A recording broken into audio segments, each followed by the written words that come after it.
well believe that. No, it wasn't in her nature. She doted on him, you know. It wouldn't be in the nature of any woman who truly loved.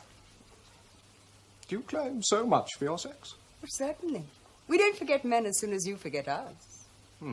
We can't help ourselves. We live at home, quiet and confined. We have so much time to let our feelings prey on us. Do you imagine men's feelings don't prey on them? Oh, but men are always doing things. You have your professions and occupations. There's always some business or other to take you back again into the world at once. No, your feelings aren't as strong as ours. Well, I believe the opposite. I believe there's a real correspondence between our minds and our bodies. Just as men have stronger bodies than women, so they have stronger feelings, too. Ah, then if our bodies are weaker, you must grant that our feelings are tenderer. They're more susceptible. Perhaps. No, there's no question about it. You don't know what it is to feel like a woman, and it would be too much for you if you did. Too much? Oh, yes. Men have so many physical difficulties to struggle with in their lives. If they had to struggle, as we do, with feelings as well, it would be too much altogether. Well, we shall never agree, Oh, have you finished that letter, Wentworth? Not quite. Just a few lines more. I shall be done in 5 minutes. Well, there's no hurry on my side. I'm in very good anchorage here. We shall never agree, I'm afraid. Perhaps no man or woman ever could. Let me at least try to persuade you. All history's against you, you know.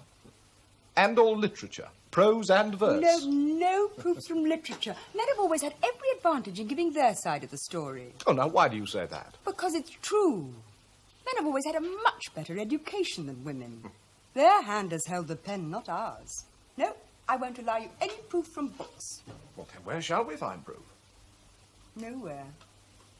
I do believe you're trying to get out of it. Oh, no. Women lead quiet lives. Their knowledge is drawn from their observation of their own little circle. If I were to give you my proof, I would be betraying confidences. Ah, yes, I see. Well, if you put it like that, of course. We must simply agree to differ. Well, but if I only could make you understand how a man suffers when he takes his last look at his wife and children, when he watches the boat that he sent them away in for as long as he can still see it, and then when he turns away and says, God knows whether we shall ever meet again. Oh, I think I do understand. The only privilege I claim for my own sex, and it's not a very enviable one, you needn't covet it, is that of loving longest, when life or hope are gone. You're a good soul. I shan't follow you. I can listen in silence no longer. I must speak to you as I can. You pierce my soul. I'm half agony, half hope. Don't tell me I'm too late, that such precious feelings have gone forever. Too late. I offer myself to you again with a heart which is even more your own than when you almost broke it 8.5 years ago. Never say that men forget sooner than women, that their love is the first to die. I have never loved anyone but you.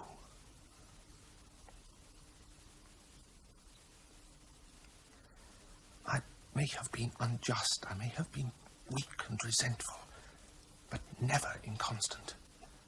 I only came to Bath because of you. I think and plan only for you. Have you not seen this? Can you fail to understand what I want?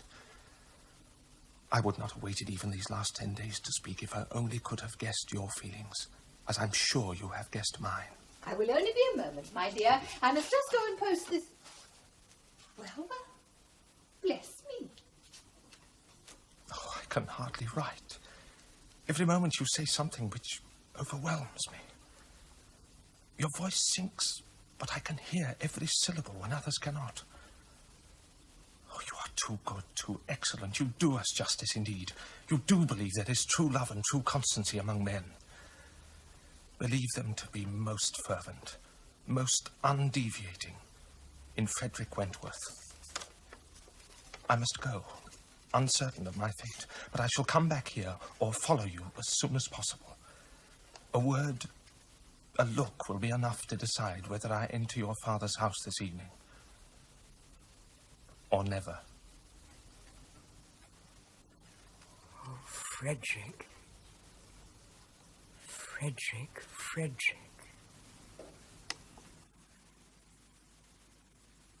Well, Miss Elliot? Well, sir. Where shall we go? Anywhere you like, so long as it's not to my father's.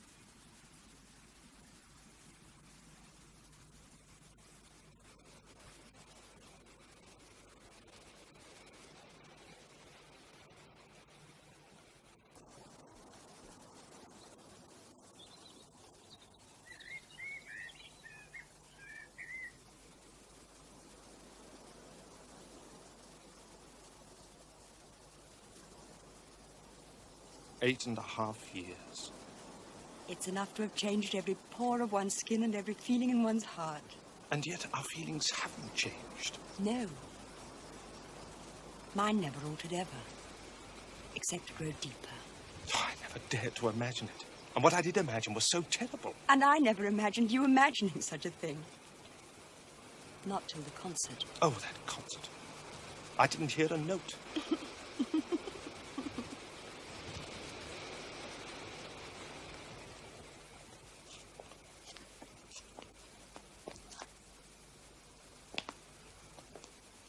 You should have known me better than to be jealous of Mr. Elliot. But everyone was saying that Everyone was wrong, though.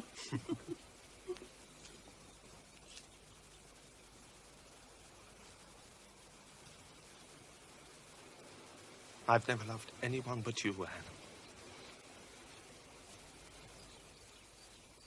Nor I anyone but you.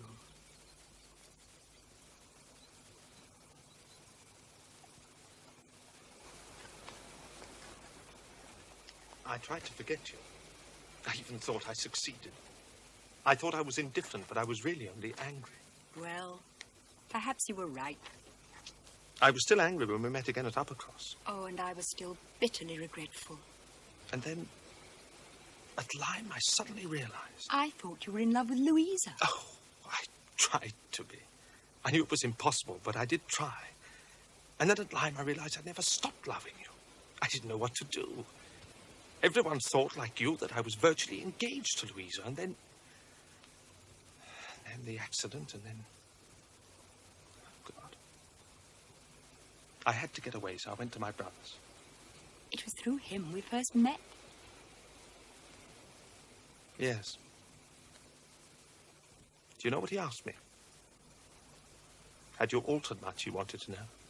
And what did you say? To my eye, you could never alter, Anne. Is that what you told him? Not quite.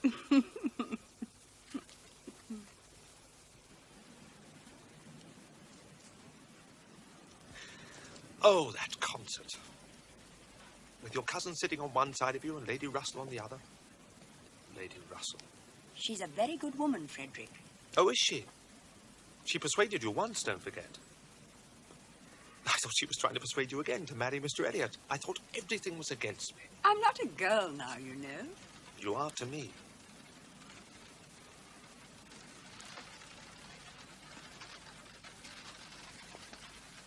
I was wrong to yield to her then, but I thought I was doing my duty. A very strange sort of duty. She could never have persuaded me to do the opposite, to marry a man I didn't like. Well, I suppose I should have known better. But you can imagine my fears. You yielded to her once, after all, and there she was, still sitting next to you. How was I to know she couldn't persuade you again?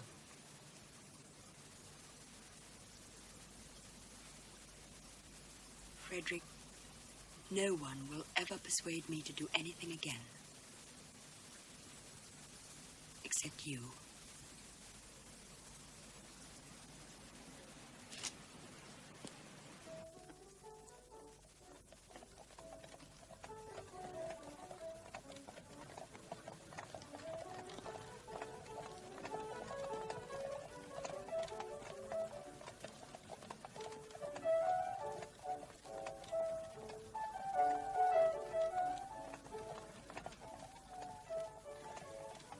Your cousin and Captain Wentworth seem very deep into talk, Elliot.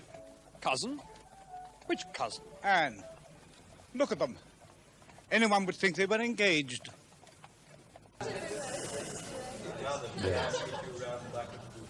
I shall just have to learn to put up with being far happier than I deserve.